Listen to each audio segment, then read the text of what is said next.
Hi, everyone. Welcome back to Love, Sex, and Society with your girl Bridget. We have Dawn and Angie. How y'all doing tonight? Hey Good. How you doing? y'all. I'm good. So, who's bringing in the show? Mm, I guess I could Honestly, bring this one in. you gonna do it, Dawn? Yeah, Okay. I'll bring this one in, Oh, all right, and because then I got some things to get off my chest also, uh, and I want to make a little bit of a PSA. mm, all right. So my question for the day is: would you be comfortable if your mate worked with their ex? Mm, I mean, we gotta do. We have a choice right. in the comfortability? Shit, what they going? What we gonna tell them? You need to get a new job. Why? Because I don't like that bitch. I mean, even though you Yeah, can't tell them to quit, you still can't. Are you comfortable though? Like when they come home, you like okay, everything's cool. I personally I don't feel like I would mean, be comfortable because I feel like when people work, most people work like 8.5, 9 hours at a job. That's like a big part of your day spending with someone that you had a previous relationship with. Um, yeah. I feel like, at work, people be getting little work husbands and wives. Hmm So it's like if you already working with somebody that you used to have relations with, I feel like yeah, it's definitely a matter of time before they might, spark things back up. Yeah, Okay. what the heck? I mean, I wouldn't like it neither. I wouldn't like it at all. I would not like that shit at all. The kind of person I am. I'm a matter of fact, I'm applying. Guess who worked at you now? Yeah. I think it Now depends we all on working who together. I'm with. True. Certain relationships, I probably be like, I'm cool. I can trust you. There's some relationships I'm like, yo, I can't trust you as far as I can throw you for real. So I definitely ain't gonna let you spend 8 hours a day with some damn body. Yeah, you got to Yeah. quit. You got to switch up. You got to find something else to do with your life. But I Yeah. mean, like, are you gonna leave them if they don't quit? Are you gonna leave them, if they can't find another job fast enough? I mean, really, what you gonna do about it? So honestly, I feel like if you can't trust the person in any environment, like Yeah, especially what I'm saying, the work environment, you can't trust them, you probably shouldn't be with them anyway. So it's absolutely. probably on the way towards the end of the relationship anyhow. But like there's certain women that I've dealt with that I'm like, nah, nah, mm-mm. Yeah. Yeah. Let's go ahead and get this classifieds out and find you a next job. Not the Oh, classifieds. I told my damn OMG. aide. I haven't heard that word in forever pertaining to a Okay, the job. Google. Let's get Google out. Find you another job. Indeed. Indeed. That's the new classifieds. Mm-hmm. Motherfucking monster. We gonna get up on there and find you another job because Oh, I haven't been on Monster Right. Cause since how like would y'all feel? 2015. How would y'all feel if y'all was at your job and next thing you know your ex walk in and they're like, "Hey, Man, when I used to work at the airport, bro, I used to pray that I would never walk past that motherfucker in the airport. Cause it's the airport. Everybody goes to the airport. If you have a reason to go to the airport, it's gonna be at the airport. mm-hmm, Man, very annoying. I would just wish that I so would never run into that motherfucker. I had the worst situation. Now it wasn't an ex. It was somebody who I had swung an episode with, but I was a supervisor and she applied there, and I'm interviewing her, and she's like, "You don't remember me?" And I'm like, "Nah, nah." Where I know Sorry, you from? Really sorry. messed up. And then when she left, I was like, "Oh shit." I know who that is. And I felt really, really messed up. And I had to decide whether to hire her or not. No, absolutely not. No Yeah, I thanks. hired her. Ass, I hired her. ass. I Hey yo, hired her. I'm ass. Dre, I get like I understand.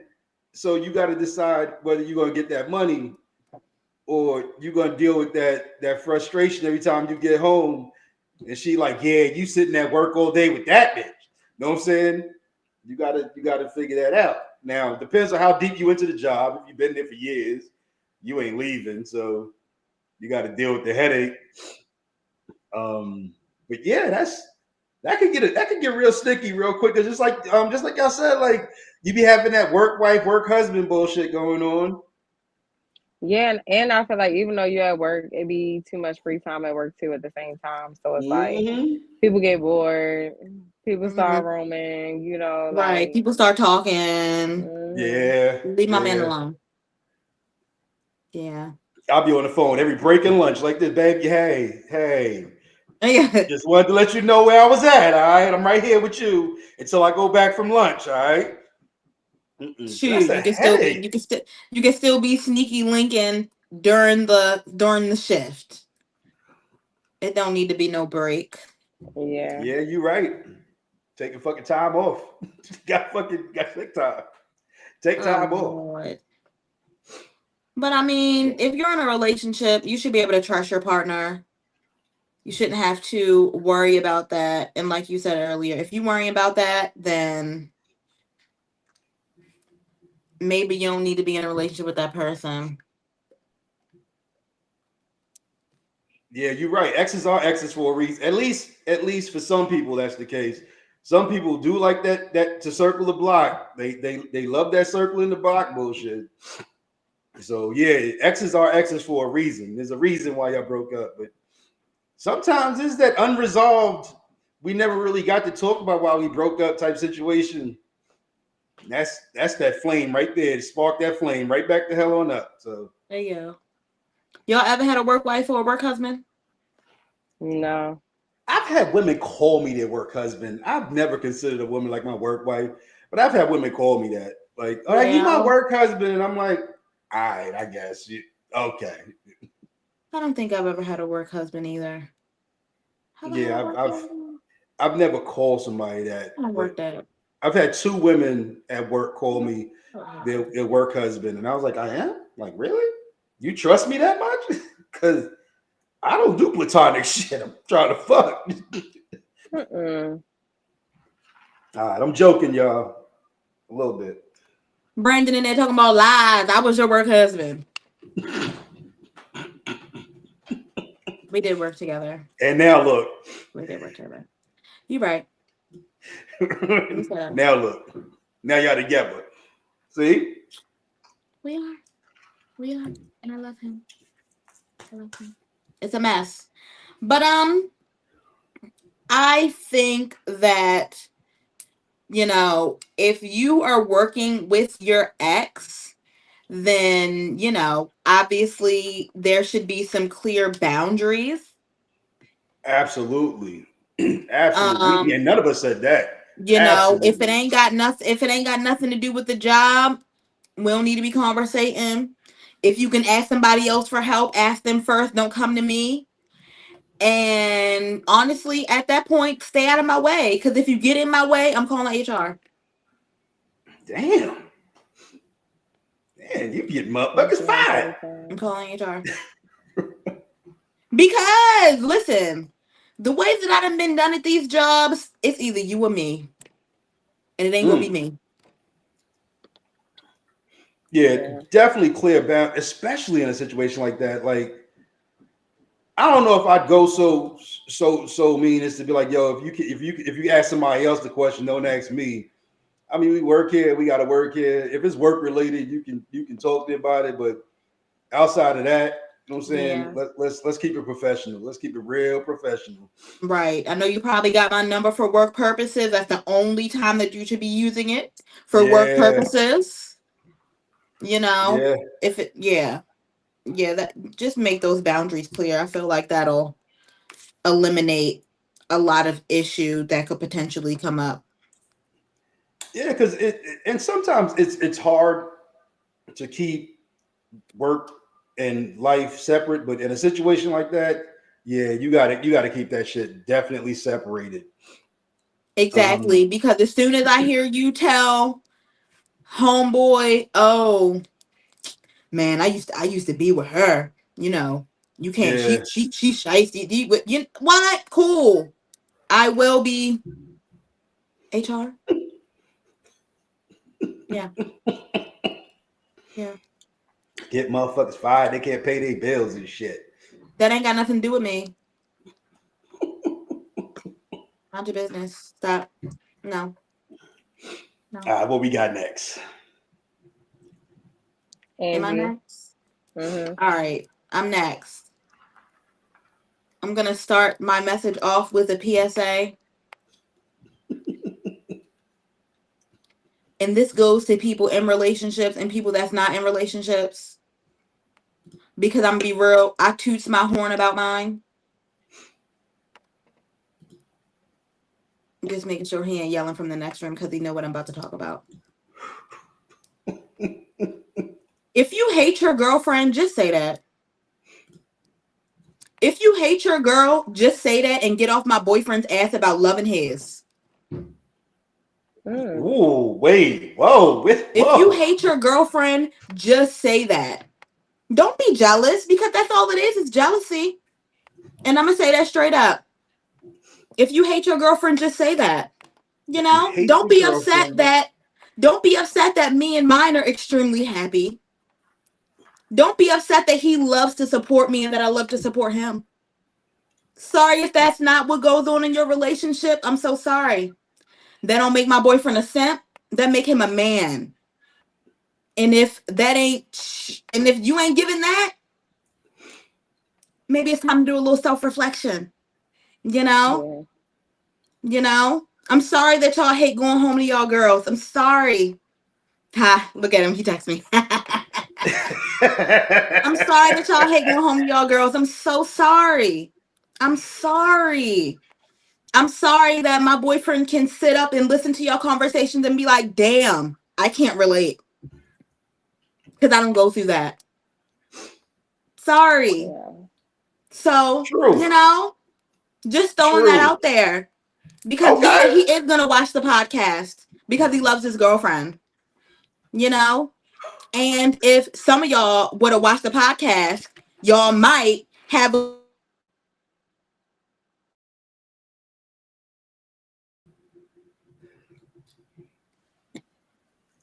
So,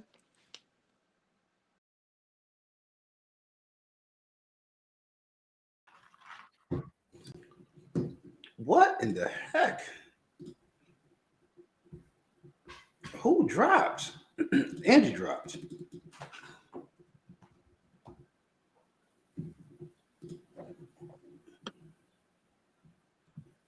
There she go. and it just blinked out.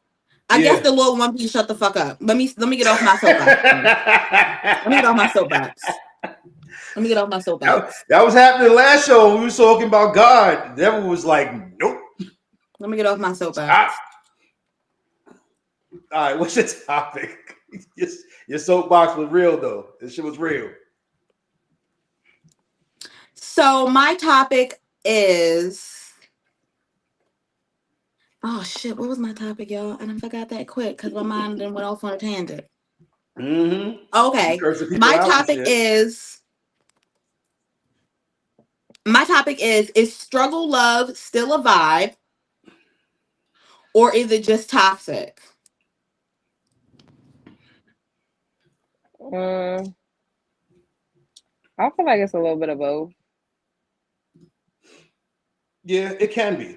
Go ahead, Don. Go ahead. No, go ahead. I feel like I'm not gonna say it's a vibe, but I feel like it's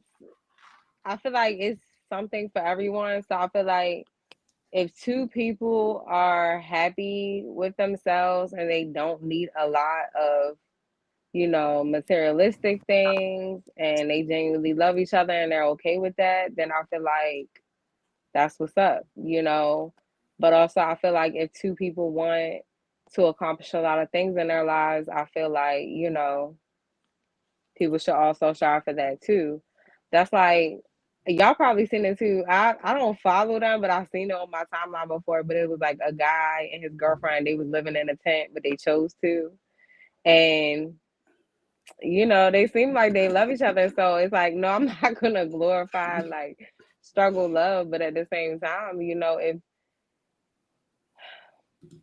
I don't know. I don't, even though it's like some people can't understand why people wouldn't strive to want to accomplish more in their lives.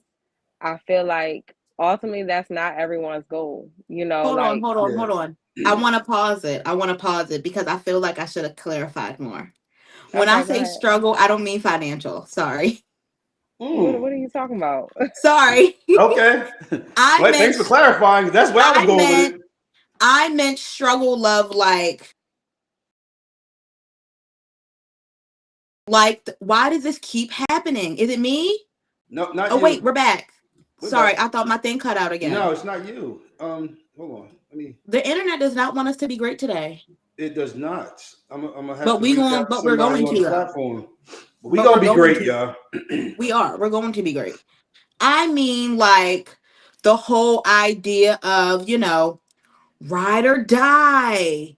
You know, Mm. he didn't, y'all done been through this and that, and y'all see it's not working, but y'all still together because y'all love So each other so you saying is much. it you saying that is that a vibe or is it what? What did you say? Was it Like, is it toxic? a vibe or is it toxic? Like, is the whole idea, but like, is the whole idea of having somebody be I ride feel or like die, is I that a feel like vibe or is that's that toxic?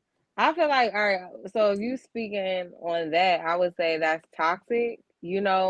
Now if like that's not to say like I feel like it's a little bit of toxic because I'm not saying like oh people should easily give up on their relationships, but a relationship shouldn't be like disrespectful. You know what I'm saying? I feel like when it comes to like struggle, it's like if somebody lose their job, the other person hold them down until they get back up. Like, you know what I'm saying? Jesus. I don't know what's going on, y'all. Me neither. Me neither. Um, but yeah, so I feel like, like, yeah, hold somebody down, but like in a sense, like they're financially going through it and it's like it's just a phase. I don't know if y'all can hear me or not. Um,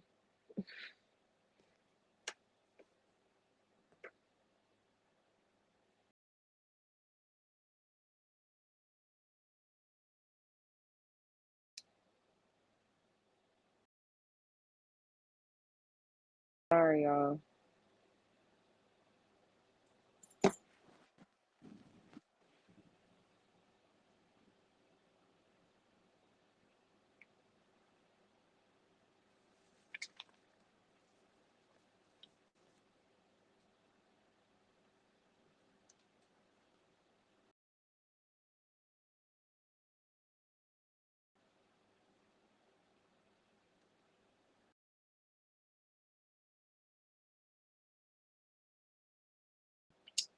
Okay. So yeah, like I would say be a ride or die if like your partner is like, in between jobs. Not saying they being comfortable and just like, letting you do all the work and they not trying to get another job. Hold them down if they going through like a health scare in their life, stuff like that. But I'm not gonna say be a ride or die for someone who just keep cheating on you and disrespecting you and not being loyal to you. I don't believe in that.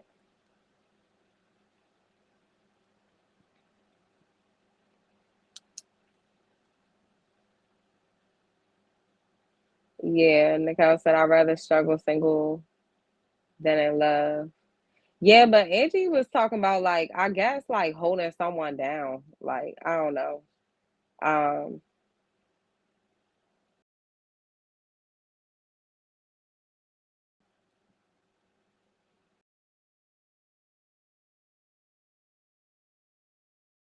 Everybody drop off. Andrew there? All right, there you go. So am I the only one that dropped off or did everybody drop off? no, No, both of everybody y'all. dropped off. But see, it's like they dropped off, but they could still hear us because I was singing and he just said, keep going. I was like, No, I couldn't I even was see on here. myself. I was on here. She was talking to me. Oh. Oh Um yeah, you are the producer. yeah, Leave Oh, her. but Hodesh, yeah. basically what I was saying, I basically said that, you know, I would like ride it out for somebody if like they going through a financial hardship and it's temporary, and they're trying to find a solution to it, or like if they having some type of little health scare. Um, but I'm not about to like ride or die for somebody who like keep cheating on me and disrespecting me and stuff like that. Like I don't feel like that's healthy. Yeah, I think it depends on what the struggle is. Um, Mother. All right, I'm cursing. Oh, I'm cursing. Look.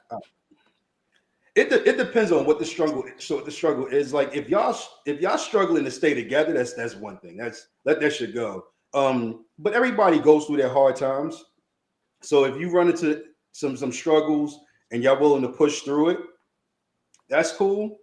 But yeah, if y'all got to fight to stay together, just go ahead and be apart because that shit's toxic. And it Um, gets worse over time. Don, what do you think like in a relationship? What do you think are some things that can be worked out? I was just about to ask that. Like, what's what's So workable, what's not? so finances is workable depending on like what the issue is. Like if one person makes less and they're trying to come up, that's you could work through that. You know what I'm saying? Like you can help build your as a matter of fact, being somebody's mate, you should want to help build them up. Yeah. Even if the relationship don't work out, I'm a strong believer in leaving somebody in a better place than when I met them. So Hmm. if it's financial, it's worked through. If it's trust issues, nah, that becomes toxic. Like every time you walk out the house, you worrying about where they going and what they doing. Let that go. Mm-hmm. Um, living situations. You know what I'm saying? If if you met a good dude and he was living at home with his moms and you got your own place and y'all can get to the position where you can be like, all right, you know what I'm saying? You can go ahead and move in until we can get our own together. That's workable. If that nigga ain't got no job and living at home with his moms, that ain't workable. You know what I'm saying? Mm-hmm. That you should let go. Mm-hmm. Um, so it really just all depends on what the struggle is. And I know in this day and time, we so quick to be like, all right, I'm done. That's it, I'm finished. But Right. I think we got to stop. That's one thing we got to stop. If the relationship is worth it, then work through it. Not every argument is the end, and Yeah. that's hard these days because we like that microwave beep beep beep beep. This is the great relationship. Nah, sometimes that shit requires some work. As a matter of fact, relationships require work nightly. Hmm. If Absolutely. you if you're not willing to work on that shit nightly, you're not ready to be in a relationship. Yeah. Um, okay, so hypothetical conversation. How would you feel if, well, Don, like you're married, but like Angie too, if you was married, and say you and your spouse y'all had like just a joint account and things like that. How would you feel if your partner like went like $10,000 into debt without your knowledge? Would that be like something? Because like, what if like y'all were saving for the down payment on a new house, or that was supposed to go towards a car that's one of y'all needed, like I That's think Go ahead, yeah. Go ahead, Ange. I feel like there's a lot of things that'll tie into a situation like this.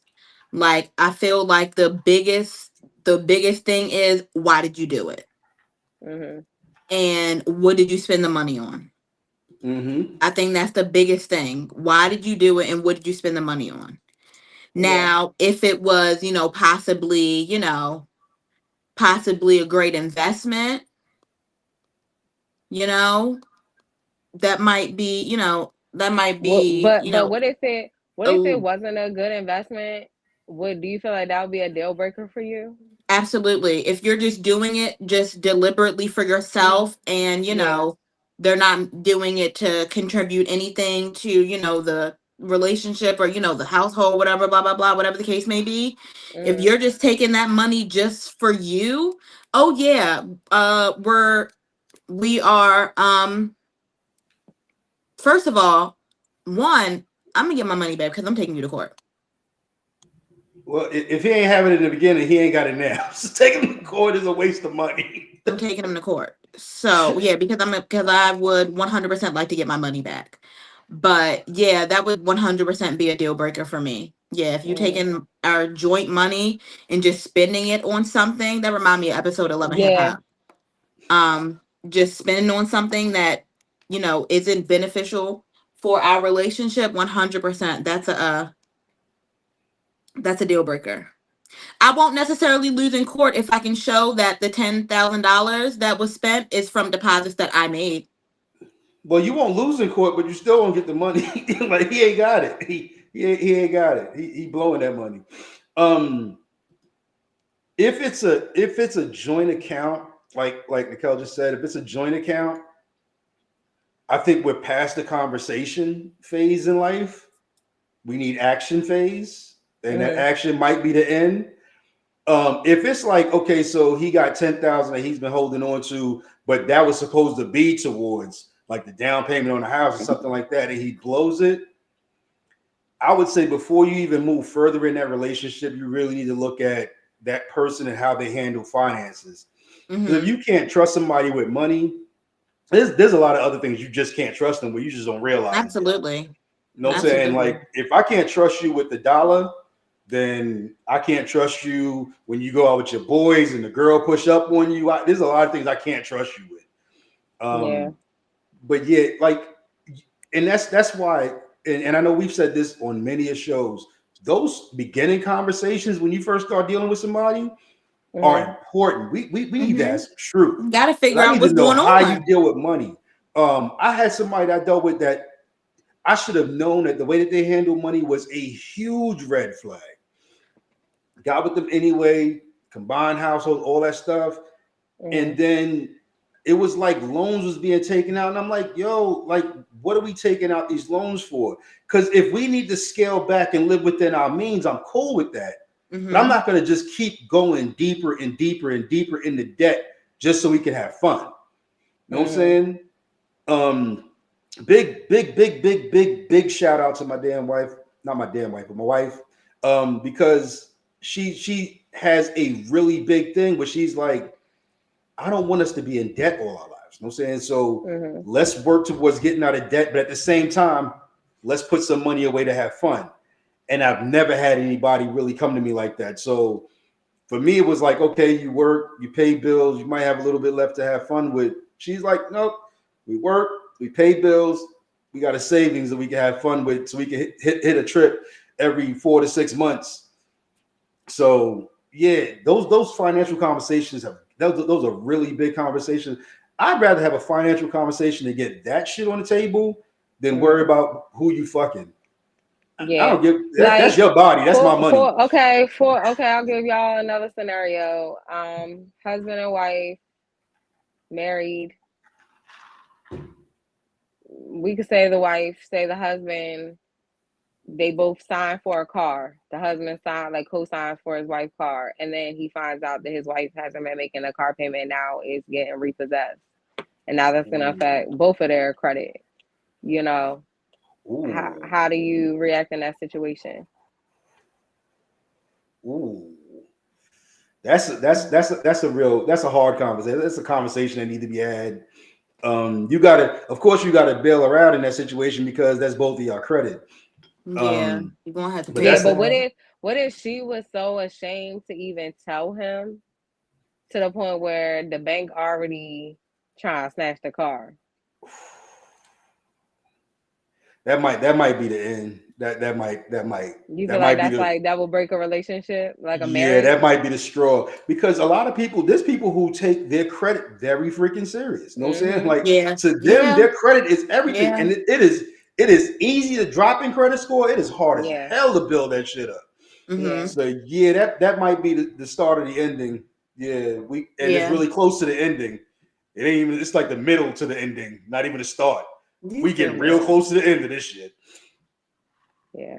Yeah, people don't. I feel like people don't understand that, like, when it comes to like finance and stuff like that, like how serious it is and how Mm-hmm. detrimental it can be to somebody's life. Like, you Mm, can't be playing with people money, husband, wife, girlfriend, boyfriend, or not. Like, yeah. what? And that's really why, like what you were saying, Don, why you got to have those conversations early on, because you really got to feel people out before you can do things like get a place and put your names on things together and stuff like that. And I mean, honestly, even when even when you do get married and stuff like that, you still got to watch out for certain things. Because I know a married couple, and they were a way older married couple. They were actually my ex-boyfriend's parents. And his older brother died. And when they got the life insurance check, the father put out the life insurance policy on the son. So the mother didn't have the life insurance policy, and the father had he got a new wife. So when he sorry. That went left real quick. Listen, no. He had been married. They've Okay. been broken up, been divorced for as long as my ex-boyfriend probably like a child when they divorced. So they had Okay. not been Okay. together for a long time. I thought this nigga got the life insurance and was like, it's over, bitch. No, and he had been with his new wife for majority of my ex-boyfriend's life. So his brother passed away, and when they got the life insurance check, the stepmom spent it. Wow. Oh, wow. Okay. I wasn't even worried. That's not even I thought you was going with that. Oh, yeah, Spent that's it. over. Spent it That's over. all. That's fucking like you Spent it taking my all. son's death And benefits and dang blowing it, it? we broke up before I got to figure out what happened. Cause I don't Yeah. know if they're together or not. Cause I do know they had just bought a new house. Yo, you Just wanna know bought a how new that house turned and was out? ready to move. Check Maryland case search to see if one of them motherfuckers is in jail. That shit is yep, no. That's Yeah. blood money for real. That's real bad. That hell Yeah. no. Yeah, people are sick when it comes to money. People will really do anything for money, bruh. It's scary. Hell no. It's scary. It's Mm-mm. scary. It's scary. No, fuck that. Like what you do with your money is your business. It still might be detrimental to our relationship, but that's your money. You do what you want with it. Mm-hmm. But what you do Mm-hmm. with my money, what you do with not even my money, that's basically me and my ex-wife's money for our child that we had together. And you did something with it? Exactly. Like, you gotta You cover ain't even got no funeral skin in that expenses, all game. of that stuff, blah blah blah. Fuck no. Yep. Hell no. Yeah. Yep. Mm-mm. But like the whole like struggle relationship thing and stuff like that, like I feel like after my last relationship, I have a lot less tolerance for relationship issues. So Mm, it just all depends though. It just all and that's why it's really, really, really important that you unpack your bags before you start filling them up again in another relationship. Because what this person's issue may not be the same issue, but you're just looking for a issue. You're looking for a reason to end. So you have to distinguish between, because this person might have been a habitual cheater, you know what I'm saying, and they creeping with everything moving. This person just leave the damn toilet seat up. You know what I'm saying? The struggle is different. You know what I'm saying, like, Mm-hmm. it's a different damn struggle. So yeah, you can't, don't carry the attitude, because I've been there where I'm sitting there going, I'm just waiting for that one thing, that first thing for Mm-hmm. me to go, I'm out, I'm good. And the person that I'm putting that I'm bleeding on, so to speak, didn't cut me. Yeah. You know, that actually which, you know, I was going between two topics of what I was going to talk about tonight. And that actually, you know, really ties into the other topic that I was going to do, like dating while healing, like, Mhm. you know, being in a relationship while you're trying to heal, you know, possibly from, Mm-hmm. you know, another trauma in life, or even just from, you know, a bad relationship that you were in before. Like, is it fair to date while you're healing? No, it's not. Now, do we all do it? Absolutely. We all do that shit. But it's not fair. It's not fair to the person that you're dating next. Because until you unpack those bags, until you get rid of that past hurt, Hmm. you're just carrying that hurt with you. And hurt people hurt people. Yeah. You know what I'm saying? Yeah. So, So if you hurting, you're just looking for a way to hurt the next person because you can't hurt the person that you was with before. It's already over. Hmm. You know what I'm saying? So you definitely, and like I said, we all do it. You know what I'm saying? I was separated on my way to divorce when I met my wife. So luckily though, I had already went through counseling and got my shit together. Hmm. You know what I'm saying? Before me and her got together. So I came to her not only without that past luggage, but I was also a better man. So it kind of worked out. But that's definitely not the norm. We leave um, one. What do they say? The best way to get over somebody is to get under somebody else. Yeah, that's mhm. bullshit. That's bullshit. How do Hmm. you know if you're really healed or you're just avoiding the trauma you went through? Mm. I really feel like all of that Y'all is on it based today. on I really feel like all of that is based on reactions. Like, Yeah. how are you handling those situations? Like, are you crashing out like you used to? Or are you, you know, is it, or do you just not give a fuck? You know, are you like numb?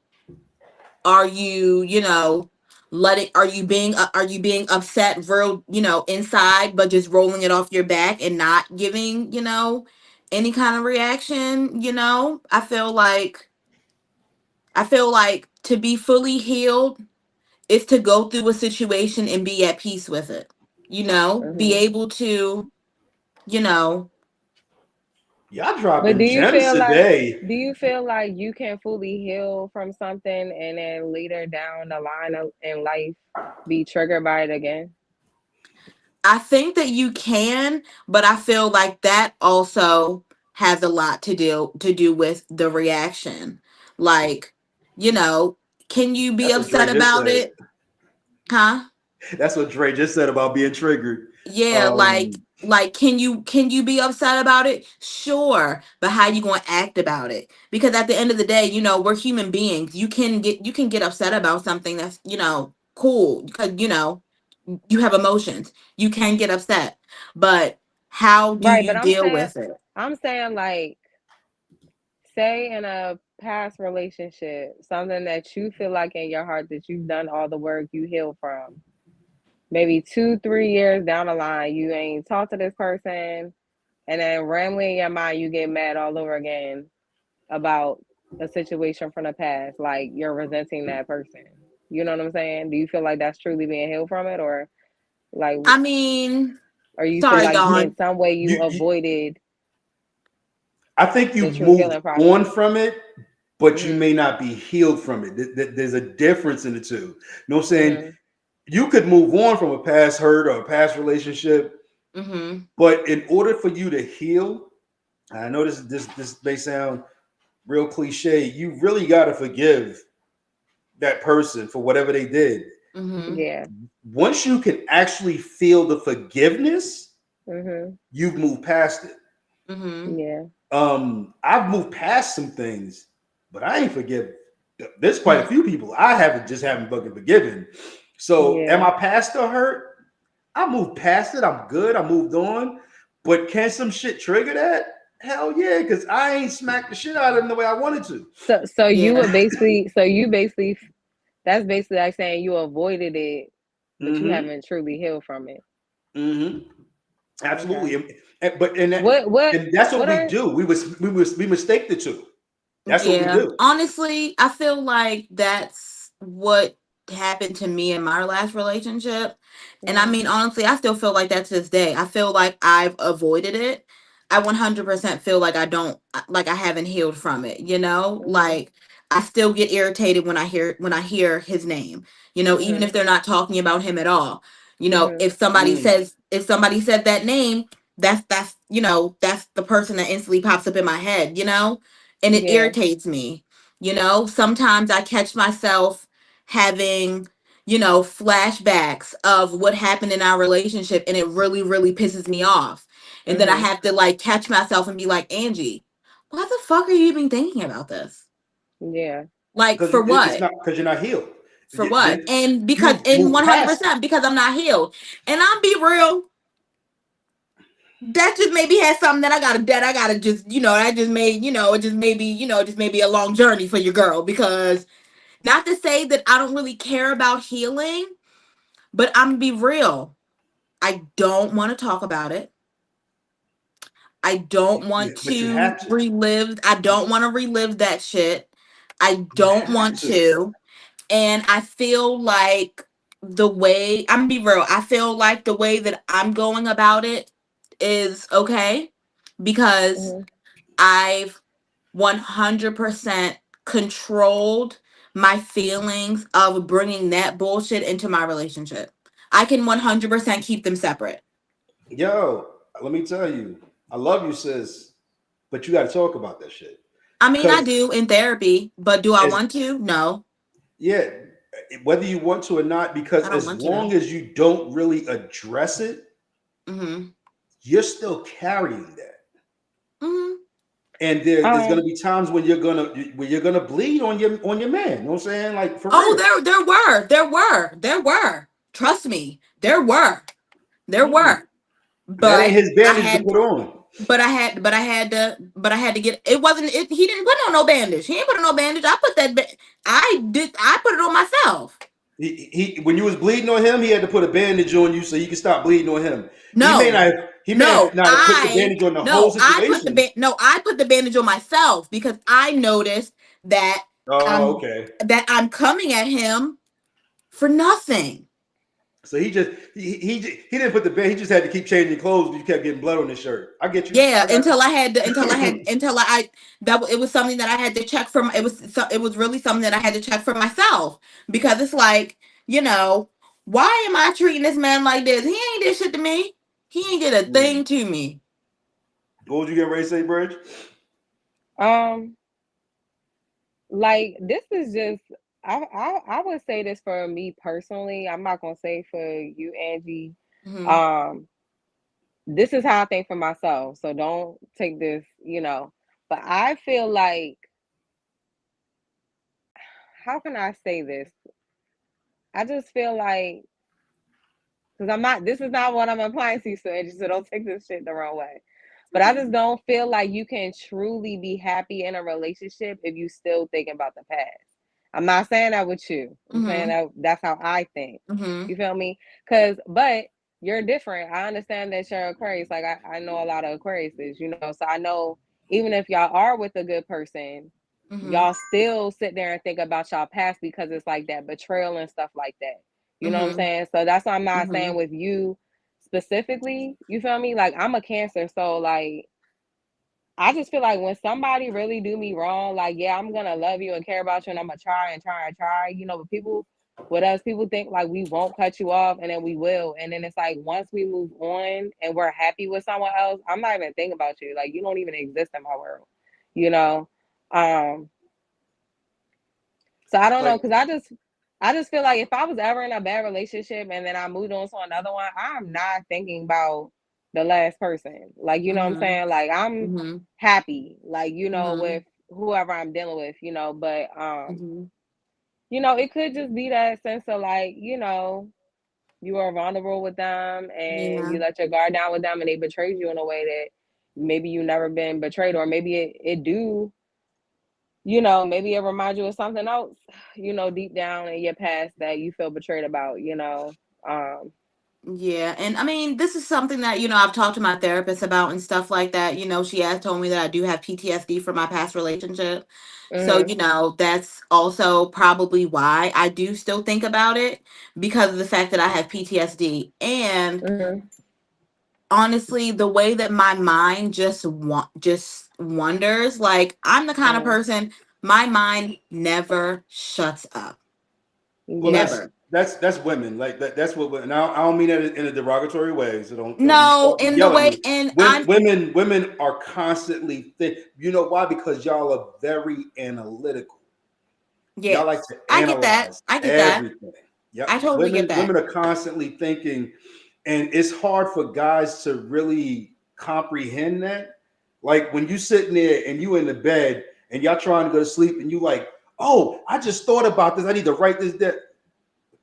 Really sounds rather derogatory. It was not being derogatory. It's a fact. Women analyze everything. It So is a y'all are fact. It is constantly a fact. sitting there. Y'all are And thinking, y'all are trying to think 8 steps ahead. Guys are just trying to think of right now. Angie, well, yeah, with your last relationship, like, do you feel like the reason why you haven't fully healed is because you didn't get closure from that person? yeah, 100%. But do And I the, want and the it? thing Like is, at this point in life, like, do I want it? No. Like, I don't want but it. yeah, But, and I you don't know, think that you necessarily want it, but I feel like sometimes, especially with women, I feel like we really want closure, you know, because I feel like a lot of the mhm. times, like, depending on what happened in a relationship, regardless that we know, like, oh, somebody did us wrong, I feel like we're quick to still be like, was I not good enough? Could I did something better? Could I not And nag? that's You and know, that's and and honestly, that's what I be thinking about. Like, yeah, not like, what could I have done then yeah. to, But what I could I think, have done then? So then, maybe shit wouldn't have gotten so bad. mhm, But sometimes it's Oh, just sometimes it's just a bad person. yeah, Sometimes the and yeah. person's just bad.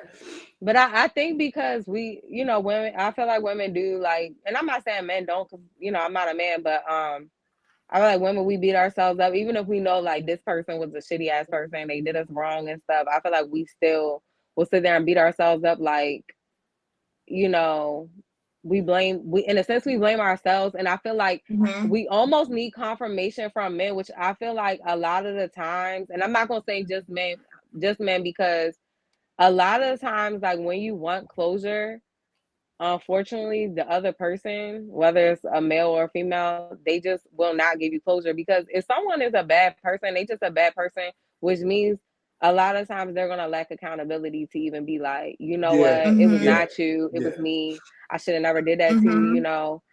So I feel like the people that hurt you the most, you know, it's like you want that closure. And I feel like if you just got that, like, Angie, you was a great person, you didn't do anything wrong. Like, you That's what we all know, want to hear. We I all feel want to like hear for that shit. you, you would be Hmm. like, okay, like, you know what I'm saying? You'll be able to accept the situation. But unfortunately, a lot of times, you know, the people that do you dirty, they're not gonna be accountable to be like, you know what I'm saying? Like, they're not gonna be like, yeah, Yeah. it was you, it was me, it wasn't you, you know. Like there was And like also, go ahead. and also with my past relationship, I feel like my past relationship really is the reason for a lot of the mental health issues that I have now. Like, Mm-hmm. for my anxiety, for, it, I feel like my past relationship really is the sole reason of why I struggle with anxiety now. Mm-hmm. Always, questioning him, questioning his whereabouts, questioning his intentions, just always questioning everything about our entire relationship, honestly.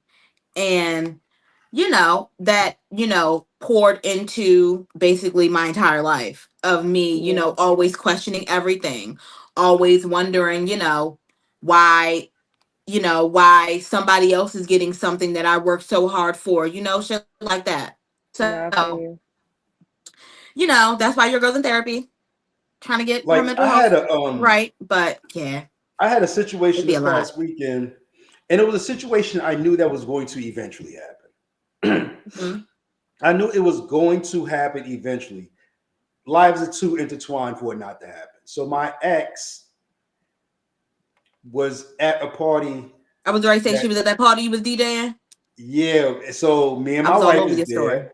I'll be all My over. ex was there, but my ex was with somebody. And I always wondered, yo, how am I going to feel to see her with somebody else? And when I saw it, it was just like, she's a non-factor. Like, I'm so fucking happy.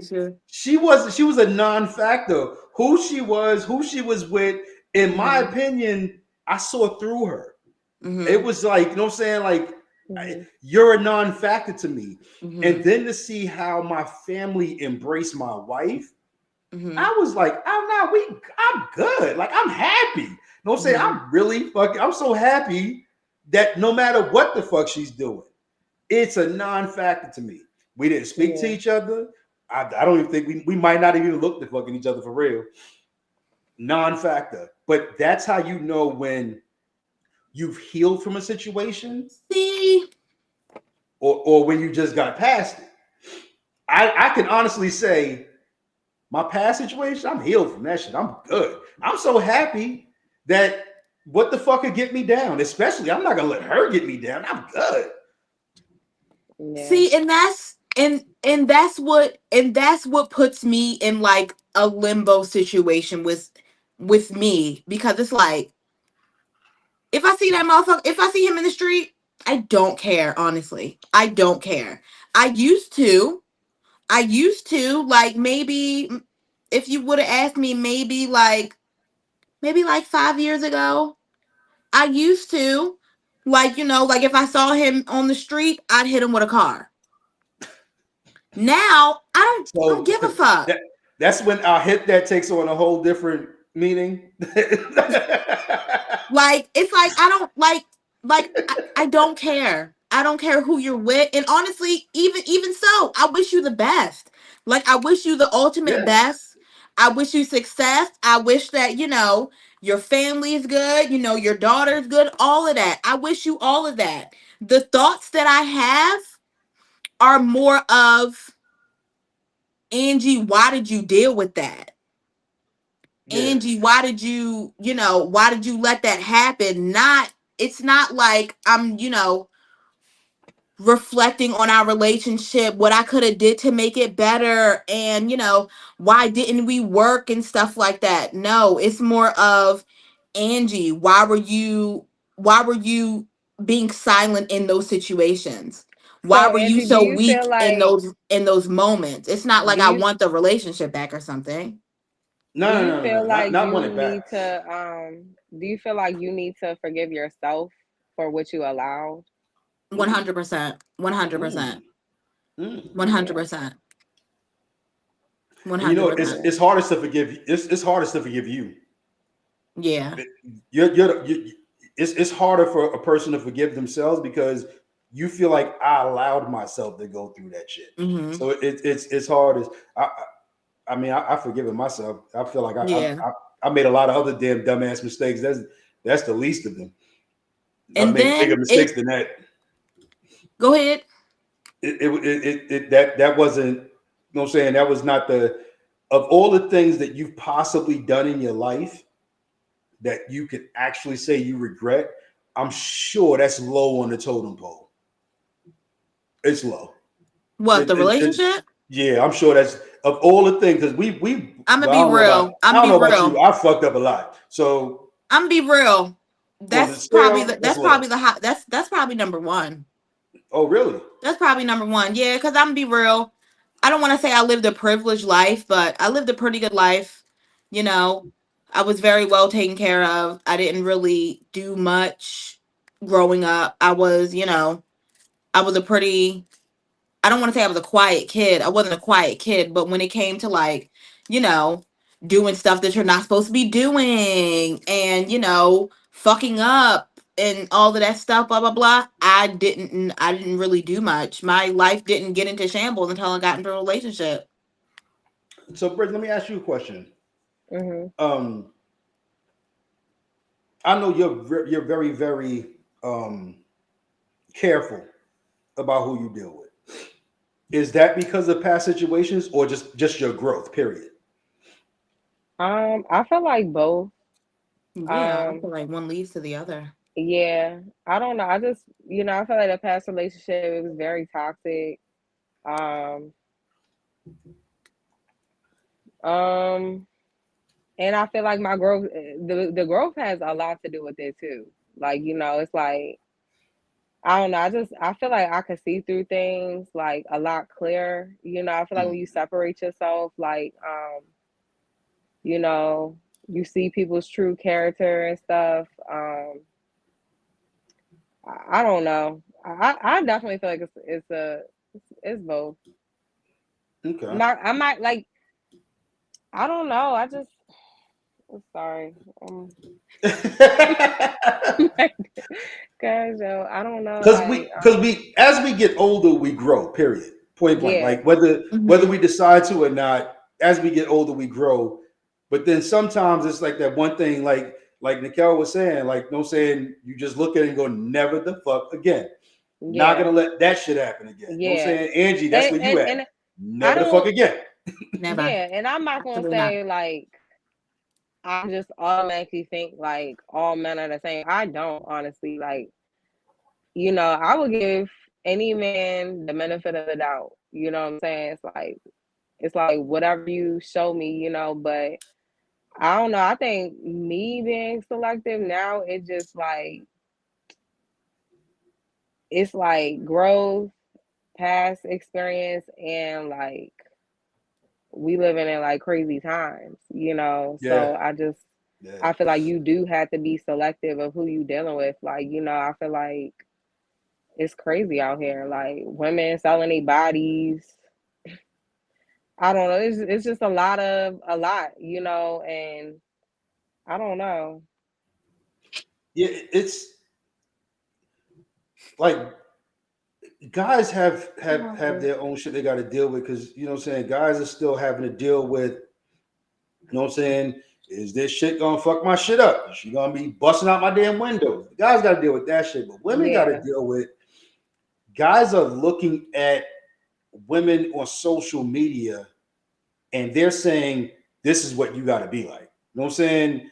So what women have to go through, everybody has their struggles, but I think women have to go through um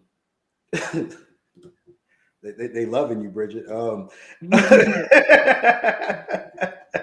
I think women right now have to go through that social media image. Okay, so you got the social media image, and you got Mm-hmm. multiple different images on social media now. So now you got the Mm-hmm. chick that's willing to show her ass all the time. You got that chick. You got the I was chick that's raised. that's fronting like she in the kitchen cooking all the time, but she Mm-hmm. really only cooks when she on social media. Mm-hmm. Got that chick. You know what I'm saying? Like Mm-hmm. women have to deal with a lot of fucking images, false fucking images. hmm At first it was just they just wanted us to be porn stars because they got that fantasy from porn. Now we got to be porn stars and motherfucking Martha Stewart. Wait. We still want both of those things. That's What's what wrong I'm with saying. That's what I'm that? saying. Now we got to be a What's wrong with porn that? star and Martha Stewart. God Goddamn damn. right. You gotta suck a God good dick and Yeah. to hook a damn. steak up. You gotta be able And to do what both. y'all gonna do? What y'all gonna do? What y'all doing? We gonna, whatever the hell y'all want us to do. We try to fill that list of things that y'all want us to do too. Whatever the hell y'all want. Lie. We try. We try. We fail sometimes, but we try. You know what I'm saying? We try. We take out the garbage. You know what I'm saying? Gotta start somewhere. Hey yo, that's funny. No, I'm joking, but I'm just Okay. saying, like, You said we take out but the garbage. you're right. It's God. it to put it in simplest terms, that's exactly what the fuck men expect now. They expect that woman who's gonna. I was watching a damn video earlier, and this chick was at a concert, and she had on a net shirt, no bra, no shirt underneath, just nipple showing. And I'm like, this is what guys are seeing. They're like, oh, that's what I want. See, first of all, I don't want that. I don't want that shit. Fuck that. Because if my woman walk out the house with her goddamn nipple showing, I'm gonna put her clothes and stuff out the house to meet on the outside. That ain't my woman. Yeah. I'm screaming. I pump gas. That's horrible. Big fat. That's right, yo. Mhm. I don't never let my woman pump gas. Not never. You know what I'm saying? Well, I take out the trash. I carry the heavy stuff. sometimes because this weekend when I was The boy moving them stuff. speakers, you know what I'm saying? She held me down. I ain't gonna front because the speakers was heavy as fuck. But yeah, the images that we have for women, there's no reciprocal images on social media for men. Yeah, you got your Shamar Moore type motherfuckers, you know what I'm saying? You got No, I them, feel like but that yeah, ain't I feel like you do have very superficial women that be like, a man gotta be 6'2", he gotta make 150K a year. damn that taxing me the fuck out on both of those goddamn shit. No, I'm just saying I feel like you do have very superficial women that is trying to like hold men to that standard. Mhm. You know, especially black men. Like, you Especially around the know, holidays. Don't let a holiday pop up. Don't let somebody get a decorated room. You know? I don't know. I mean, I definitely I ain't feel too like much there. to for. I feel like it go on both ends for real. Yeah, I do. I agree. Cause it's not just the men. These girls, yeah, you gotta They be wanting men. provide They be all wanting of that. men. They be like, women will have children. I'm not saying nothing is wrong, even if you have children, to want a man with no kids. But like, some women have the standard, like, even though they have kids, they're like, I don't want no man with kids, and you Mhm. have kids. Like, I just feel like you can't Yeah, ask yeah. for what you don't have. You feel me? Like, so it's like you got some women that like, I don't want a man with kids. He got to be 6'2". He got to make a certain amount. You know, like, yeah. Yeah, like when I was dating, I when like yo, you got kids, I'm like, not with you. Like, no. Like Mm, my responsibility is taken care of. And I ain't got crazy baby mamas, so I'm good.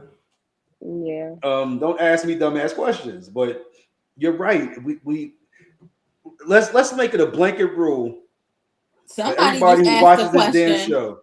Let me see.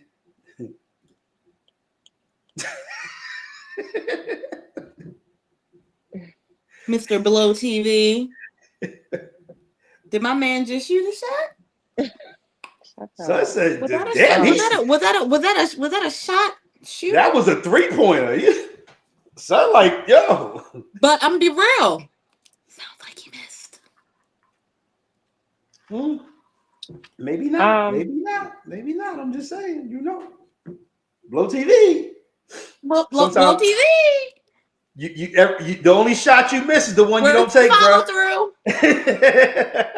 That's the only shot you miss. But we really have to You got we locks? really have to look past everything we see on social media. Most of that, 99.9% of that shit is fake.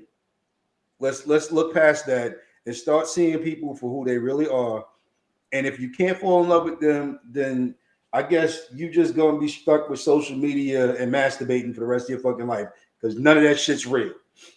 That's not It's real. Yeah. That's not. not real world. It's That's not. not fucking. They don't have real issues because after they sign off a live or they finish fucking posting that reel, they go back to real life. Some of them go back to real life and they single as fuck. You know what I'm saying? They ain't got nobody. Or even just Yeah. unhappy in their relationship. Right. Like, There's you some of know them. what? The biggest example for that to me, which in y'all are of a particular age, y'all should 100% remember these people.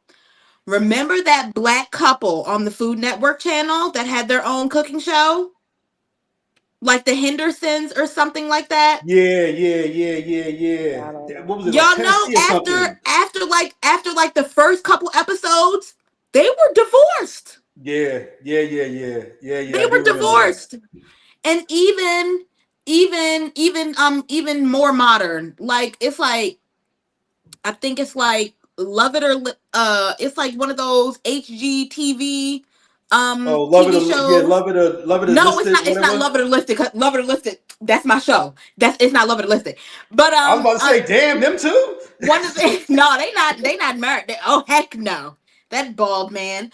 But it's another one of those, it's a realtor show, where they sell the houses and Flip this house. the renovator and the woman is the realtor or whatever. It's the husband, the wife, and the kids. The kids be in the And damn show too. That one? I'm not sure. All I know is it's two white people and it's the lady, they both got blonde hair. Yeah. Regardless, they divorced while they was filming, and they kept on filming, making it look like they was all happy and blah blah blah. And then after the season was over, you find out they've been divorced for almost a year. Yo, some of Like, these chicks it's will not find real. that one clean spot in their whole fucking house, and that's where they gonna post their reels from. That's the only spot Absolutely, that's clean in the whole goddamn house. They ain't absolutely. cleaned up nothing else but where that mirror's at. That's it. Yeah. I saw my man, one of my dudes that I grew up with. He was he was on I think he did a reel, and he was getting into an Aston Martin, and I was like, all right, son, no saying you came up. That nigga ain't got no guy. That nigga drives a Ford. That nigga don't even drive an Aston Martin. Yeah, people That nigga irritate me probably with can't the spell Aston Martin. people irritate me with the fake social media, especially when you know people in real life. Like, it's very Mhm. annoying. It's so annoying. So So Fred, annoying. you was talking about something earlier. I don't know if we dodged this topic or if Mhm. you was talking about losing identities. Yeah. Oh yeah, that's her So topic. We so haven't got. Yeah, that's yeah. Yeah. her topic. hmm So my I was topic, like, hopefully, are we dodging her topic? Because it's a no, we're good topic. not. You know what No, I'm saying? Bridget has the floor. Yes. So my topic is Black African Americans and their lost identities, and specifically like how is identity passed down to the next generation when it was originally stripped from them. So Now, our original identity, we lost. Like our were originally, we lost. And there's really not too much we can do to get that back.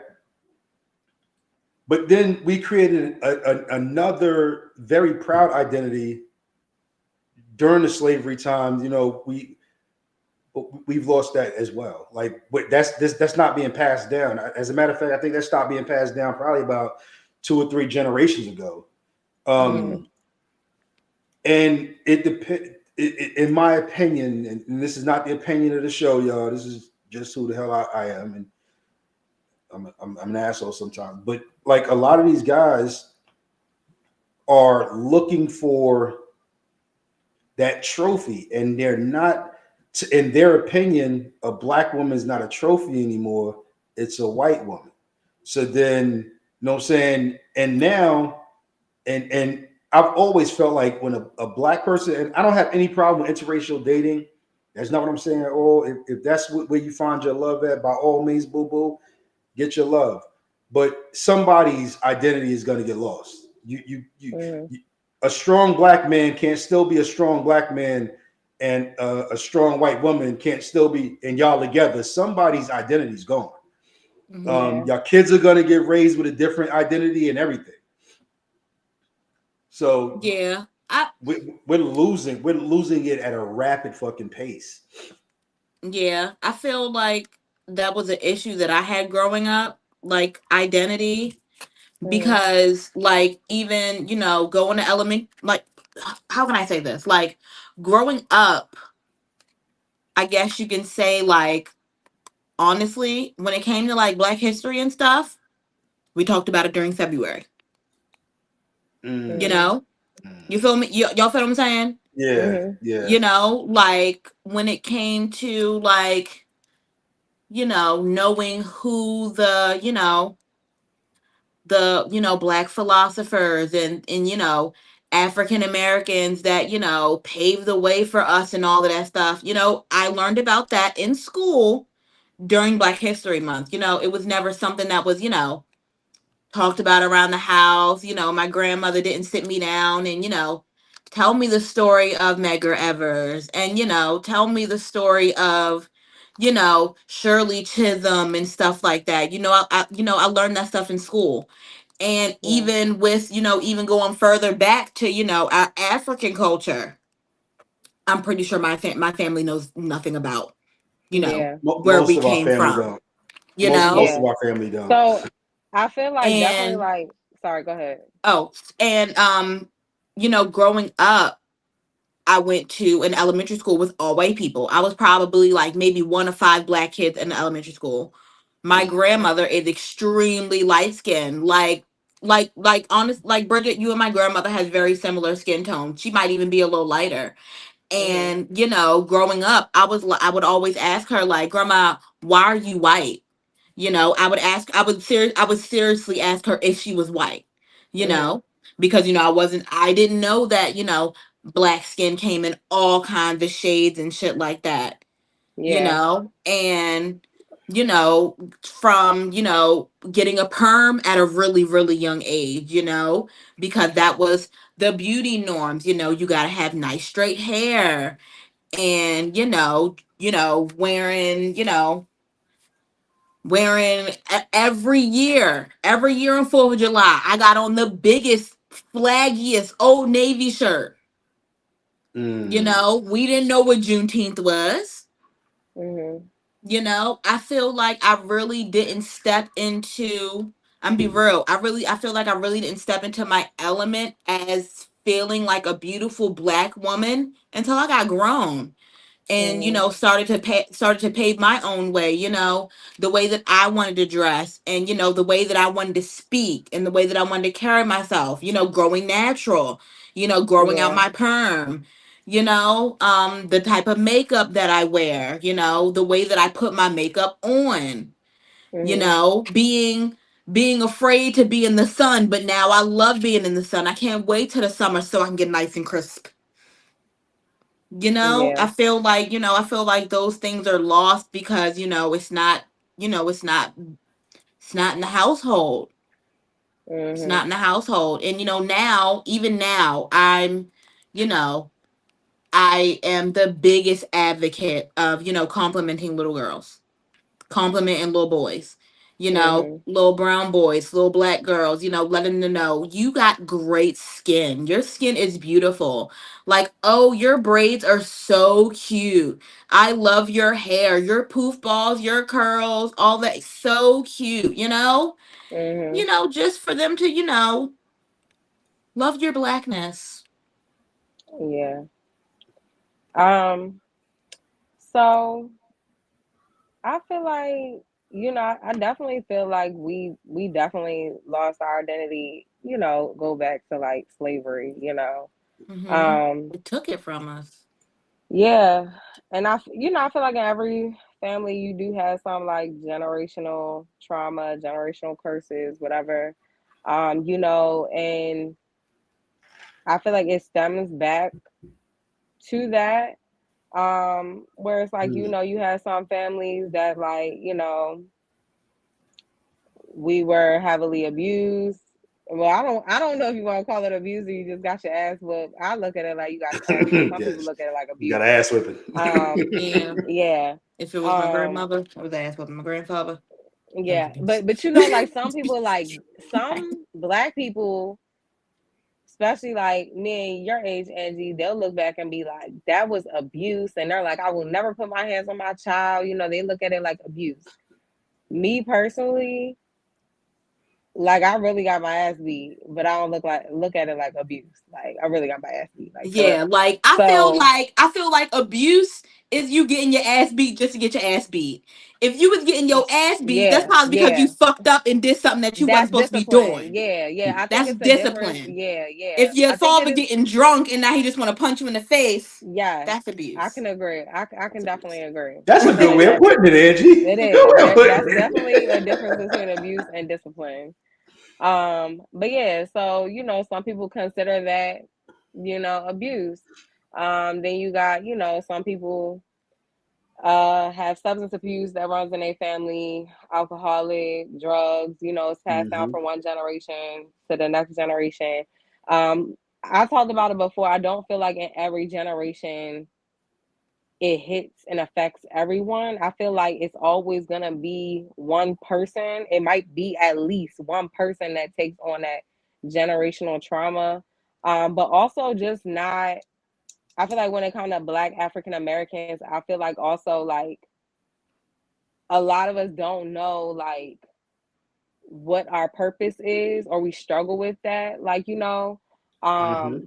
just Yeah. because, and I talked about this before, like, like you notice people who know their heritage and like where they come from, whether uh people are from Haiti or people from the Caribbean, like when they know exactly where they come from, I feel like they wear that with pride and with honor. And us Black African Americans, like, it's like that. I feel like we don't never talk about it, but I feel like it's like a part of us that's like missing. You know what I'm saying? Like Mm-hmm. we have nothing that we can be like, Mm-hmm. oh, we come from being proud of being this. Mm-hmm.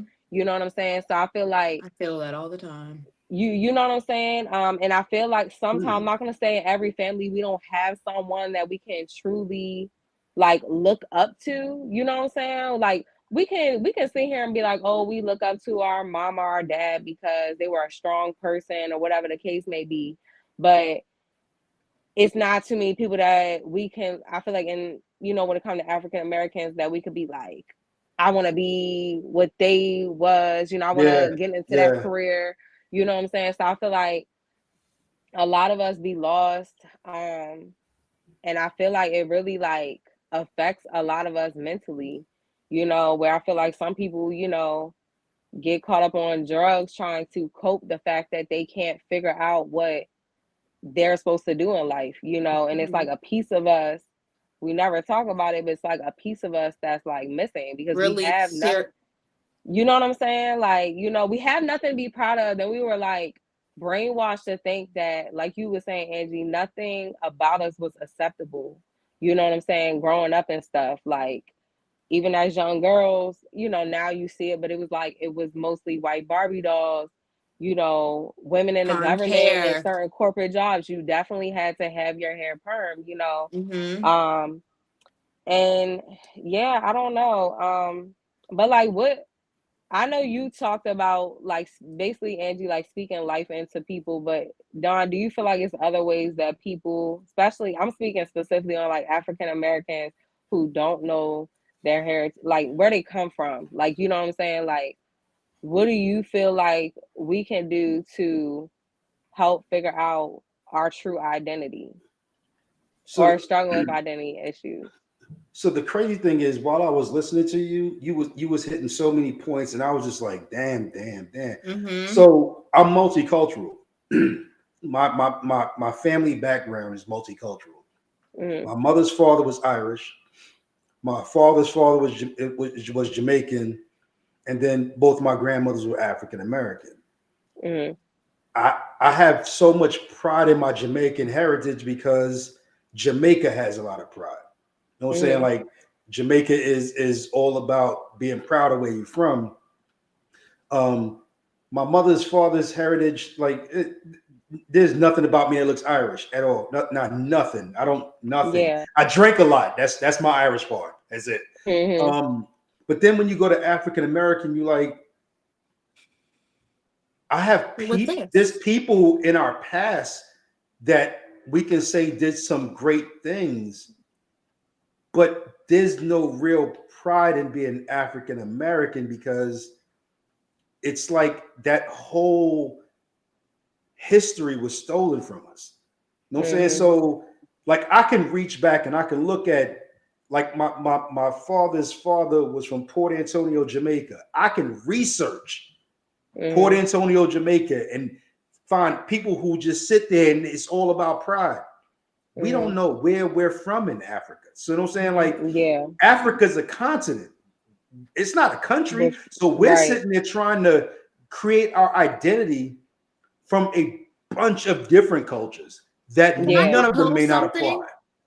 And it's like, how can we also truly learn our identity when we have no ancestors like to go back on that? Like, like probably like 5 years ago I got my ancestry done. So I do know like everything that's in me. You know what I'm saying? Mhm. Um, but it's like it's not like the most. So I have a whole bunch of different types of Black in me. Like I have like West African. The most is like Nigerian, But it's not like I can go there and be like, go to a village and be like, oh, what's up, Like cousins? You people know what I'm came saying? from Like here. Right. I don't know y'all.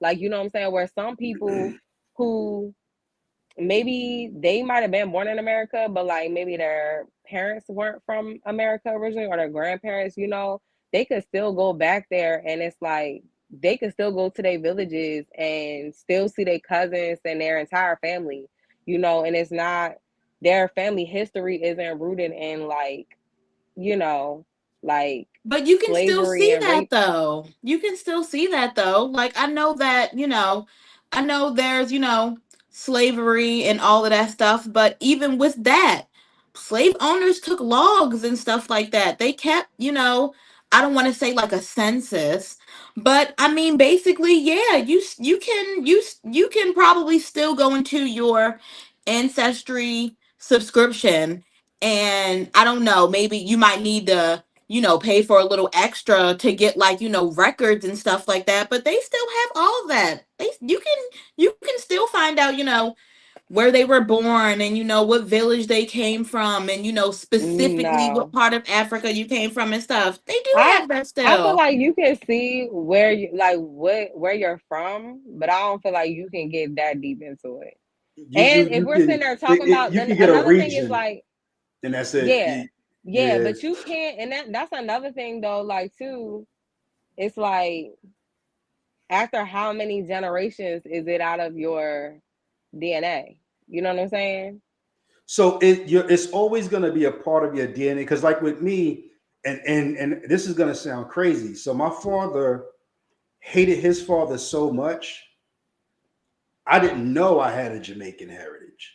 My Mm, father actually, I grew up with my father hating Jamaicans because mm, of his father walking out on them. Like, so my mom used to always tell me that my pops was part Panamanian, but I was like, okay, okay, okay, Panama, okay. But then when I did my DNA search, Jamaica, Ireland, and then Africa. Now they can't tell you what tribe you come from in Africa. They can't tell you yeah. what country you. They just say you got African descent. Mm, So what we have to do to answer your question, Bridge, is when we're whether it be our children, our nieces, our nephews, we have to sit them down and show them that Black people come from a long lineage of royalty. You know what I'm saying? We weren't always slaves. You know what I'm saying? right. We weren't always what people consider the scum of the earth. We ruled and owned a lot of shit, but because they're not going to teach them that shit in school. They Yeah. don't teach you about the second and third dynasty in Egypt. They don't teach you about that shit. So it's Yeah. up to us now that we are more awakened than our parents and our parents were. To them, if they was off the plantation, they made it. Yeah. But to us now, because we have so much more at our disposal and we've taken the time to do the research, we can sit there and go, nah, like it's so much more than just being off the plantation. Like this is our earth. You know what I'm saying? Like we own Mm-hmm. the earth. And everybody Yeah. is trying to down us because they don't want us to realize who we really are, because then we'd be dangerous. Yeah. And I I'm agree. preaching now. I'm preaching. Let me I back up off I that preaching agree. real quick. Say that shit. Back up off that preaching. Don't see Say me that back shit, up off Nolan. that. Say that But shit. it the generation, my generation, and especially you guys' generation, like the generation that came after mine, we have something that our parents and our parents' just did not have. We have the ability to actually find the knowledge of self. We actually have the ability to find out who we really are and act accordingly. You know what I'm saying? Mm-hmm. Like my grandmother picked cotton in South Carolina. You know what I'm saying? Like Yeah. to her, getting off the plantation was a come up. Yeah. But she don't realize like you're not coming up because your ancestors came from a lot higher than that. You know what I'm Right. saying? Getting But off the it's like, plantation, you still held down. yeah. Dawn, you said we the generation after you. The math isn't mathing, Dawn. You are the generation after me. What are y'all Gen The millennials? millennials. Y'all millennials. Aren't you a I'm boomer? I'm Gen Aren't you Z. No, aren't I'm you not a no boomer? damn boomer. Dawn, What? you ain't I'm no not no Dawn, you're goddamn not a boomer. boomer. You're not a I'm Gen boomer. Z. Gen You're not a Z. boomer. Gen Z. But Yeah, but like I'm fucking with you, Dawn. You know I'm messing. I know you are. I don't know what I'm trying to get out of this, but I just feel like, especially like people who, especially Black African Americans who really struggle. I'm not talking about like just indulging, but I'm talking about like really struggle with like substance abuse.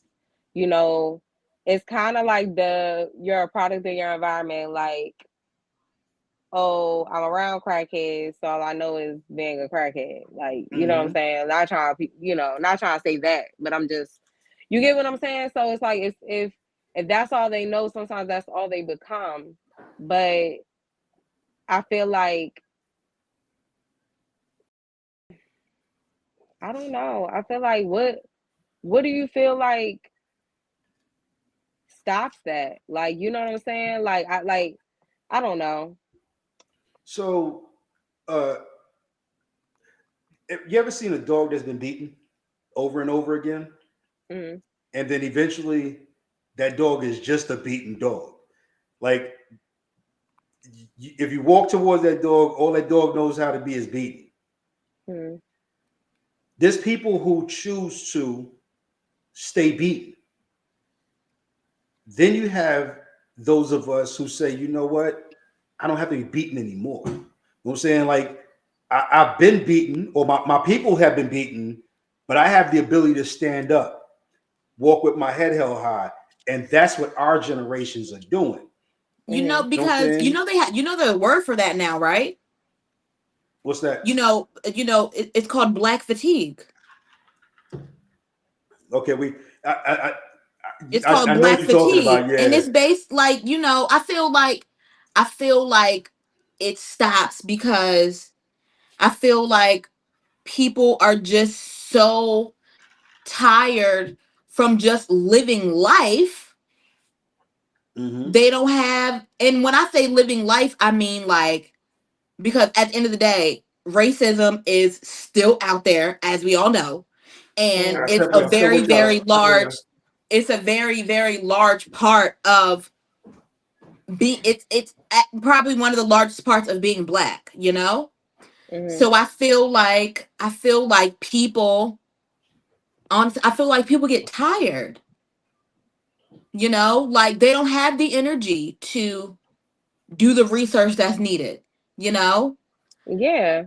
like maybe they just, or maybe they're just focused on trying to be better now, and I feel like that's why things like the African American flag got created, so then we can just be proud of what we have now, Yeah. stuff like that. I feel like people are tired of trying to figure stuff out. People are tired of being told lies. People are tired of white people writing the narrative, like, you know, and even with, the very, very incredibly small amount of, I guess you can say like logging, or like if there was like some kind of census or something, you know, it's not wide. It's not wide. And I feel like eventually it will stop. And, we still won't know what came before that.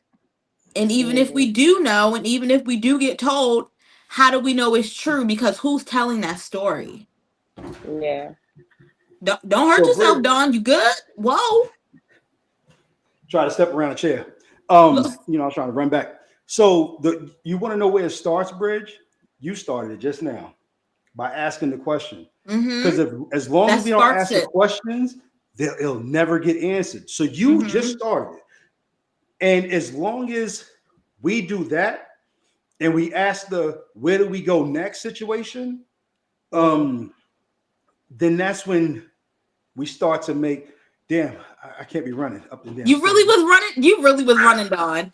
And I feel. Yeah, But like that's where it starts Go at. ahead. That's where it starts. Like you started it by just asking what's next.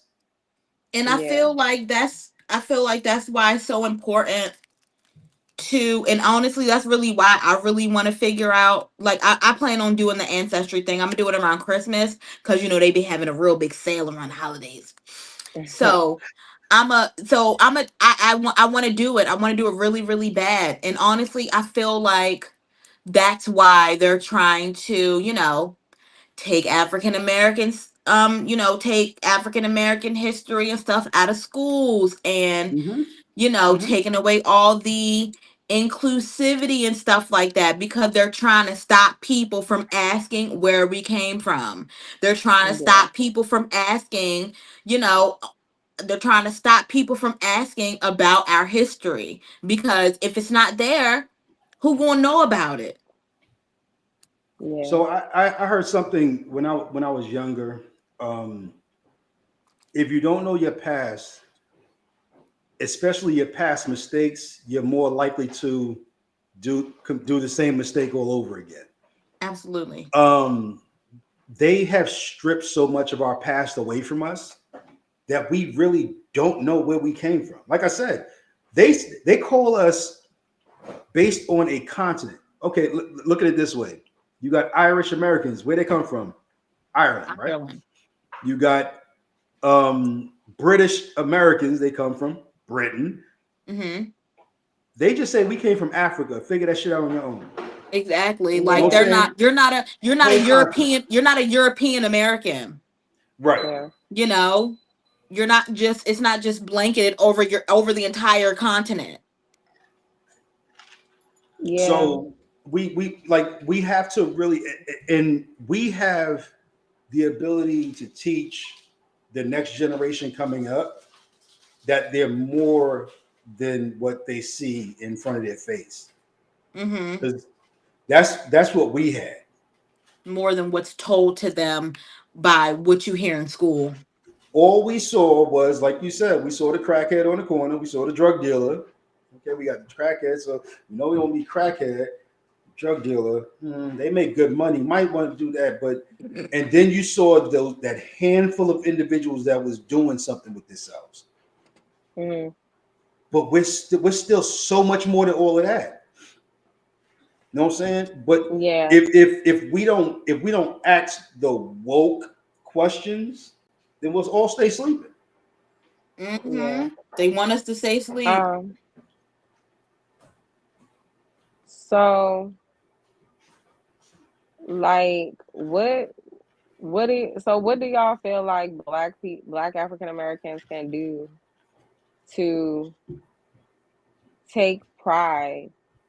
And also, do y'all feel like hip hop culture had a play in us?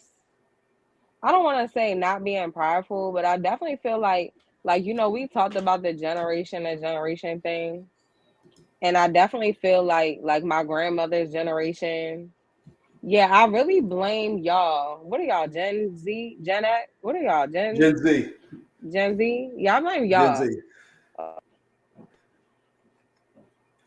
So there was a time when hip hop. So hip hop went through its phases. So hip hop was party hip hop first. You know what I'm saying? It was all about the partying. There was a time in hip hop when hip hop was really, really Afrocentric. Mm-hmm. I'm black, y'all. Black in the Yeah, black. we had like X Clan, we had Tribe, Native Tongue, like Tribe Called Quest, and all of them. Queen So Latifah. Queen Latifah, like hip hop took on a really, really Afrocentric tone, but that's a small Mm-hmm. footprint in the hip hop culture, because now hip hop is just basically how many niggas can you kill before you get killed.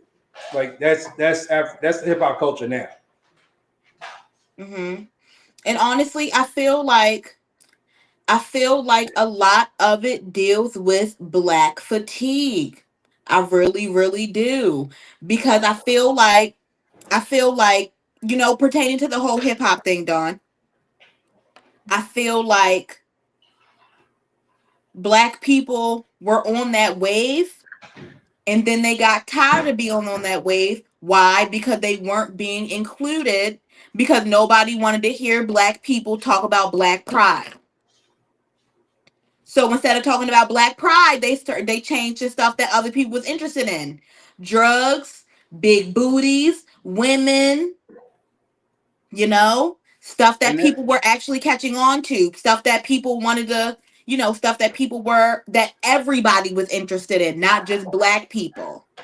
it's all about this. That's So exactly, that's what I'm saying. That's what I'm when saying. Black fatigue. People were getting tired of not being paid what they deserve, not being invited to award shows, not being, not Mhm. being, not having a category in award shows. And then they started doing stuff that's more mainstream so then they can get paid. And then that's when everybody gets away from that stuff because they're not being paid to talk about black voices. So black music, you couldn't let's let, let's move away from black music because you couldn't be too black and get invited to an award show until they realized that hip hop was making money. But Mhm. even if you look at like Barack Obama, when he was running for president, he had to be just black enough to keep us interested, but not too black to scare off white people. Absolutely. Then once he became president, He was like, all right. oh, that all changed. He was giving motherfuckers daps and pounds and yo, what it was good. And He wore that tan suit. People went crazy. when we get to a place where we can actually make a difference, that's when we can go back to being who the hell we are. Because once you got the credentials, can't nobody take that shit from you. So sometimes you got to play the game to get there, but once you get there, don't forget where you came from. And I know a lot of I know this was this one lady who she's a I don't know if she still is, but she was in charge of diversity, equity, and inclusion in Baltimore City Public Schools. Educated woman, doctorate, everything. But when I listened to her, what I heard coming out of her mouth was what the white people wanted to come out of her mouth when it comes to diversity, equity, and inclusion. You're there. You made it already. Make a difference now. You know what I'm saying? It's not all about just being, it's all about DEI. No. Pull some kids to the side and go, yo, it's time for you to come up. You know what I'm saying? It's time for you to make it because you're making it. And this is somebody who's making $300,000 a damn year in the school system. You got enough money, you could pull a couple of kids up and go, yo, you know what? Come on. Let me show you where we all came from. Sometimes it's not all about inclusion. Sometimes it's all about just being who we are. Mm-hmm. And when we ask the questions like you asked, Bridget, not being scared to answer those questions. You know what I'm saying? Not being scared to say, this is who I am, take me or leave me. Mm-hmm. But you can't take my credentials. I've made it. You know what I'm saying?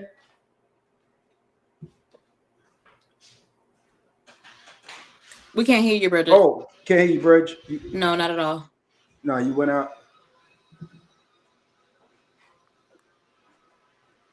So sometimes it's not just making it. Mm-hmm.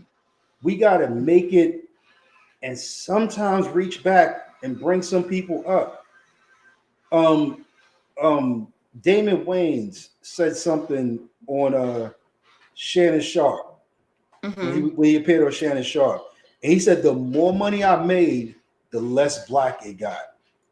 Mm-hmm. You know what I'm Mm-hmm. saying? So he had to try to, on one hand, play the game, walk the walk, and talk the talk to stay where he was, but he would still take trips back to Harlem to remember where he came from.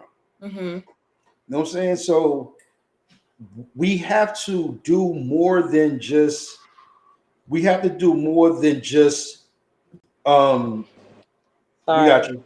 Yeah, we got you. Right. Everybody who's tuned in tonight, we appreciate y'all. We've had a lot of technical difficulties. We're gonna take next week off, y'all, so we could research and maybe get another platform. I think somebody's working behind the scenes. They don't like what we're doing. We're doing it big. They No, don't They like hating. that was me because my AirPod died. But that last but part of it, the other stuff wasn't me.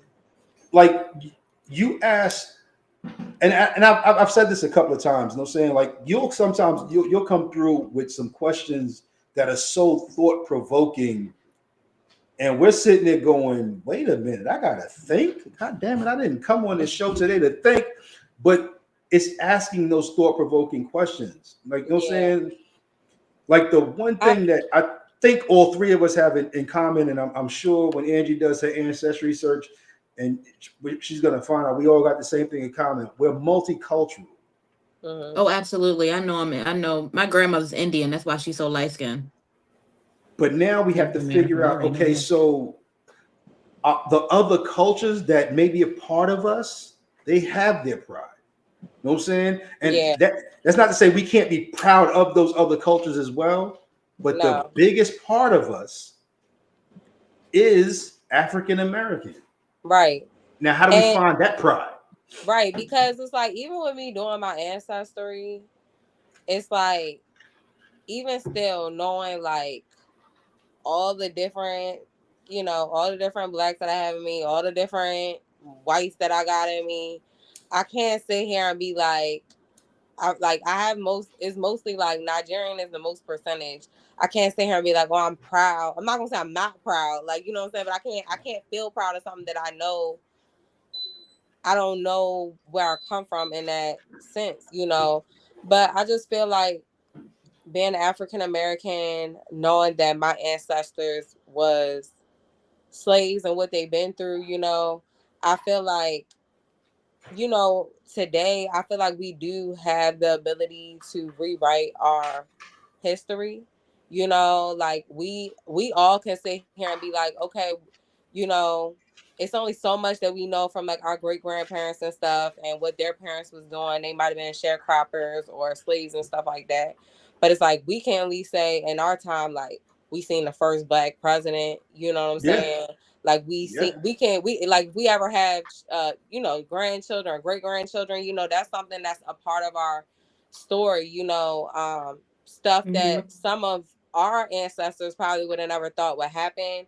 I just do feel like outside of us, like, you know, us making so many accomplishments as a whole, I just feel like African Americans, like, I feel like we do have to do better when it comes to, like, what we're putting out to the world, being overly sexual, what we're showing children, you know what I'm saying? Like, glorifying, like, you know, partying and being irresponsible over like real life Being goals and fiscally being and responsible. yeah, like Mm-hmm. Yeah, prioritizing your true responsibilities, um you know being prideful of not like dressing crazy, you know what I'm saying, like wearing tennis skirts with your ass cheeks hanging out the back, you Mm-hmm. know because I it's hate like that if shit. some of our great grandmothers was really Nasty here, they shit. would beat the fuck out of us. Like, you know what mm-hmm. I'm saying? Hell And yeah. I feel like, no, I'm not saying like women can't be proud of their bodies and stuff like that, but it's like, I feel like we lost touch in having like class, and our carrying ourselves a certain way that it's like just a few generations ago, we know right from wrong that would not be acceptable. So I feel like we're making history and we doing a lot of great things, like, but I feel like we also have to play our part in like, making sure that the next generation, like, being cautious of what we're putting out to them, and how we're influencing them. And it's like, some people be like, oh, I didn't sign up to be an influence to nobody else's kids. But the reality is kids do pay attention, and kids do watch the next person, you know, and kids are very much influenced by people in general, you know, whether you're trying to influence them or not, you know. So yeah, I don't know, I just feel like we do need it to be better, you know, and you know, both men and women be better parents, you know what I'm saying?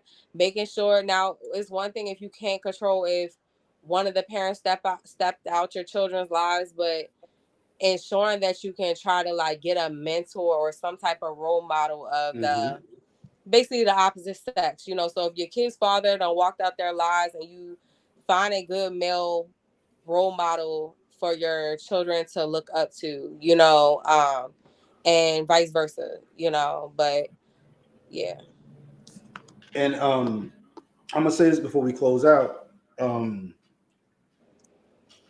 If it wasn't for the mentors that I had in my life, now I was a wild boy. I was a wild boy, but I had some guys who would take a moment just to stop and go, if you just look at who you are, you'll see things differently. Now, at that point, it went in one end out the other because I was like, yeah, dude, you drive a bucket. I'm trying to buy a Benz. But then when I got older, all of those life lessons that they were trying to teach me snapped back, and I was like, oh shit, it's time to get my life together. So yeah, even like I look at there's women that I look at that have not had children yet, or may not ever have children, but they've been such a positive influence on children. You know what I'm saying? So even though we got babies raising babies right now and all of that, it's still our time to step up and go, you know what? Whether I got 3 kids at home or I got none, I still got to reach out and grab this kid because their parent don't know how to be a parent. Yeah. And I was saying, like a lot of us, and I look at saying the both of y'all, saying y'all was blessed with the knowledge of how to be a good parent without ever being a parent. Yeah. You know what I'm saying? You still have that knowledge. So sometimes you may have to impress that knowledge upon either the young lady who just had a kid or that young lady's kid. You know what I'm saying? And if we can do that again, if the village can start raising kids again, oh, we good again. You know what I'm saying? We good. We are at a point in our lives where we have literally circled the block. It doesn't feel like it, but we've gotten back to the point where, like Black Wall Street, you know what I'm saying, where everybody had their own business. You know what I'm saying? We're actually back to that point, but it don't feel like it. It feels like I got to do it for me. I got to go out for my own. But so there was slavery, plantation, all of that, sharecroppers. But then there was a time when those people those same sharecroppers actually had their own business. It got stripped from us again. Because they said, oh, y'all getting too smart. Y'all getting too smart. Making too much money. You know what I'm saying? Y'all know things. Y'all controlling things. And it's got stripped from us away again. But now I know so many people who their purpose or what their goal in life is not to work for somebody.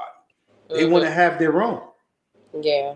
You know what I'm saying? So we've circled the block. We've gone back to right after the sharecroppers and before life got taken from us again. We're back there. Now let's build on that. You know what I'm saying? Yeah. Let's build. If you got a beauty parlor, you know what I'm saying, and Angie, you do nails, you know what I'm saying? All right, cool. So you know what I'm saying, I'm taking my kids to these two, you know what I'm saying, because I know Bridget, she black, you know what I'm saying, she gonna take care of my child's black hair, and Angie, she not gonna put all these false nails on my daughter's hands, you know what I'm saying, she's just gonna make her look pretty. We gotta start building that back up, and stop looking for fucking hookups. For God's sake, stop looking for a hookup, because I ain't never seen any black man go to Ralph Lauren and go, yo, I'm about to go buy this shirt, son. Discount? You go buy that shit for exactly what the fuck Ralph Lauren says the price of that damn shirt is. So whatever Bridget says she costs to do here, ain't no hookup. Pay her the damn money. Does that happen to you a lot? Saying, she got, huh? Oh, as a DJ? I'm about to. Well, both of y'all. Oh yeah, y'all both got your own business. It happens a lot, Bridget. Well, how about when you first started? Definitely. It just feel like a slap in the face. I think the thing that irritates me the most is the pocket watching. Mm-hmm. Like people will sit there and be like, "Oh, you big money." Not even that. Like, well, it is like a sense of that, but they'll be like, "So, how many clients did you have today?" Because in your mind, you know how much you're paying me, so you like multiply that by 3 or 4, like you know. So you so give me a discount. Like, so you made what somebody can make in a week and a day. You feel me? But in reality, you're not. You know, and I have to have this conversation with so many people. Clock that. She said, "Make what it make we make it a day and we make a week and a day." Clock that. That's right. But at the same time, though, it's like y'all, you know, and I have to have this conversation with people because they study pocket watching. You know, like you're not including my suite rent that I have to pay every single week. You know what I'm saying? Like that's like $300. You feel me? So. What you calculating with what I'm making in part of my day, I gotta get that straight away. You feel me? You gotta buy products. You're not including all of that. All the products, you know, like I got a shampoo, conditioner, a whole separate rent, a whole apartment rent. Mm-hmm.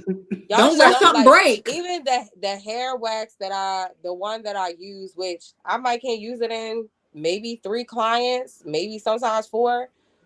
Like going in the store, it's like $30-something, like $39 for a jar. Mm-hmm. And this is you only use it. So you know what I'm saying? So and we're not talking about like you gotta buy detergent, clean your towels, you gotta buy cleaning stuff, you know what I'm saying? You gotta have all of these streaming networks for your clients to be entertained, and you know what I'm saying? The list that you have to pay for is crazy. And I just think people don't ever think like, do you have to pay money to go get your paycheck every week, Angie? Mm-hmm. You know what I'm saying? No, I don't. But you like, do. Do you gotta spend hella money? Do you gotta spend hella money just to get absolutely money? No, I do not. But you do. I know like, it's having a business is an investment. It's an investment. And it's a constant investment. It's not instant gratification, guys. Yeah. And I definitely feel like in the Black community, it's like a lot of times they don't think about that. Like, you know what I'm saying? I've even had somebody ask me before.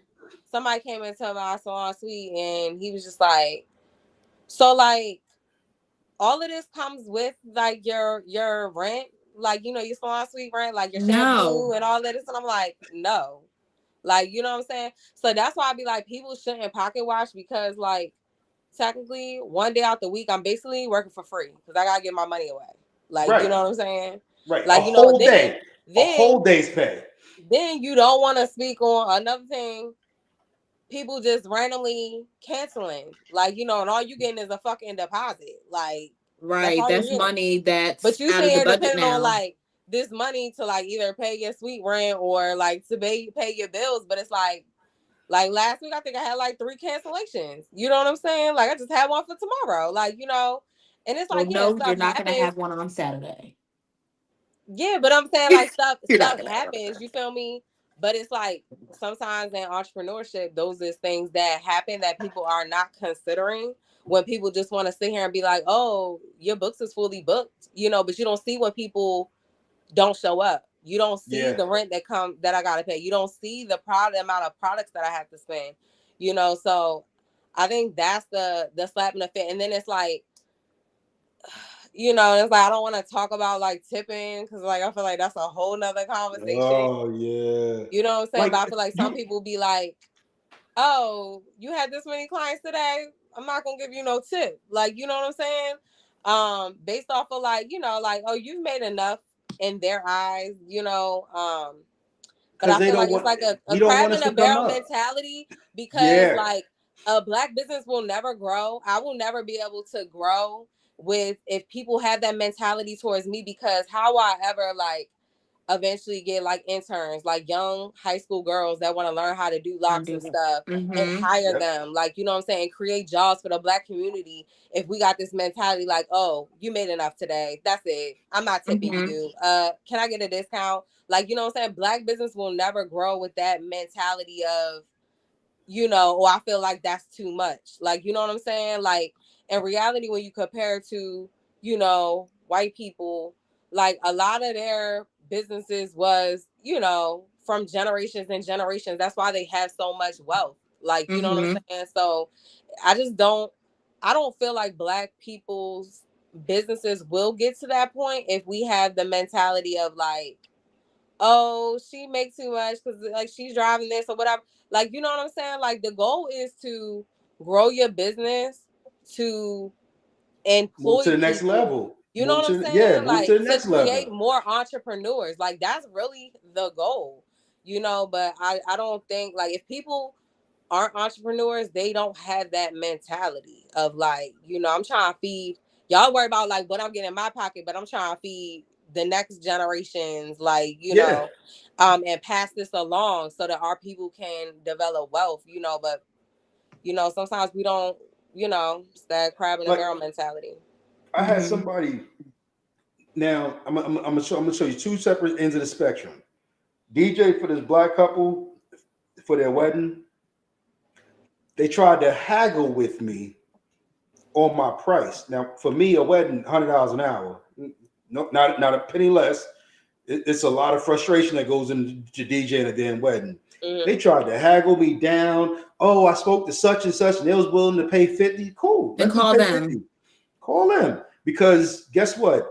If I move my speakers and something happens, my speakers are $700 a piece, easily.